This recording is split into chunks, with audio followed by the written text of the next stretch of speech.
previously, I explored the use of spinach for athletic performance and recovery, attributed to its anti-inflammatory effects. But most athletes aren't using spinach to beat back inflammation. They use drugs, typically non-steroidal anti-inflammatory drugs like ibuprofen, used by up to 95% of collegiate athletes, and even three-quarters of kids playing high school football, including prophylactic use in an attempt to prevent pain and inflammation before it occurs.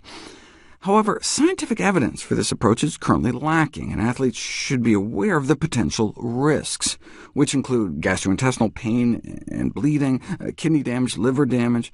This is the study that freaked everyone out. A study of thousands of marathon runners, and 5 times the incidence of organ damage among those taking over-the-counter painkillers before the race. 9 were hospitalized, 3 kidney failure after taking ibuprofen, 4 with gastrointestinal bleeding after aspirin, and 2 heart attacks, whereas none of the control group not taking painkillers ended up in the hospital.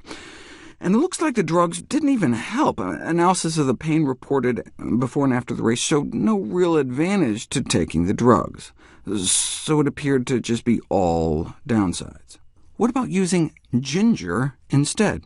In that marathon study, the most common adverse effect of taking the drugs was gastrointestinal cramping. Ginger, in contrast to aspirin or ibuprofen-type drugs, may actually improve gastrointestinal function. For example, endurance athletes can suffer from nausea, and hey, ginger is prized for its anti-nausea properties. Yeah, but does it work for muscle pain? There's been at least 8 randomized, double-blind, placebo-controlled trials of ginger for pain, everything from osteoarthritis to irritable bowel to painful periods. I've made videos about all those, as well as its use for migraine headaches. Overall, ginger extracts, like the powdered ginger spice you'd get at any grocery store, were found to be clinically effective pain-reducing agents with a better safety profile than the drugs. In some of the studies, the ginger worked better than in others, which is thought to be due in part to the different doses that were used. There's a strong dose-effect relationship. The best results in terms of reduction of pain were 1.5 to 2 grams a day, which is a full teaspoon of ground ginger. The drugs work by suppressing an enzyme in the body called cyclooxygenase 2, which triggers inflammation.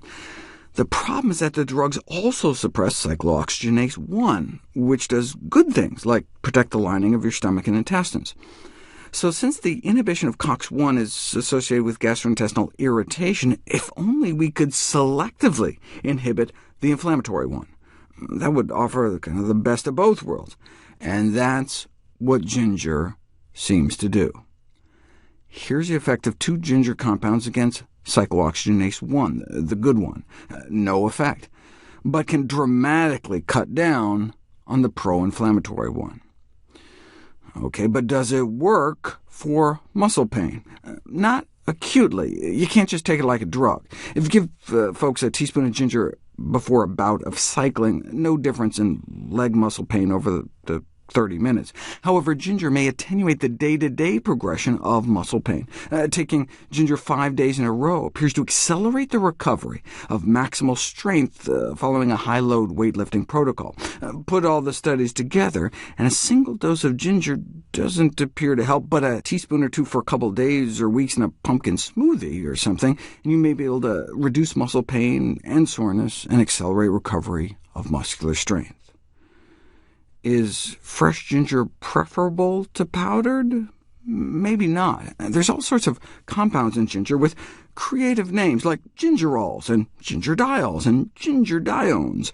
But the most potent anti-inflammatory component may be a compound called shojil, and interestingly, dried ginger contains more than fresh, justifying the medicinal uses of powdered ginger for illnesses due to oxidative stress and inflammation. Why not then just give the extracted shojil component in a pill by itself? Each of the active ginger components individually reduce inflammation, some more than others, but the whole ginger is greater than the sum of its parts. But you can boost shojil concentration of whole ginger by drying it, as they're the major gingerol dehydration products. They're created when ginger is dried. heating ginger may increase shojo concentration even more. So could heated ginger work better against pain than raw? You don't know until you put it to the test. A study of 11 days of a teaspoon of raw ginger versus ginger that was boiled for 3 hours on muscle pain. A significant reduction in muscle soreness a day after pumping iron in the cooked ginger group, and the same benefit from the raw ginger. Either way, daily consumption of raw and heat-treated dried ginger can result in moderate to large reductions in muscle pain following exercise-induced muscle injury.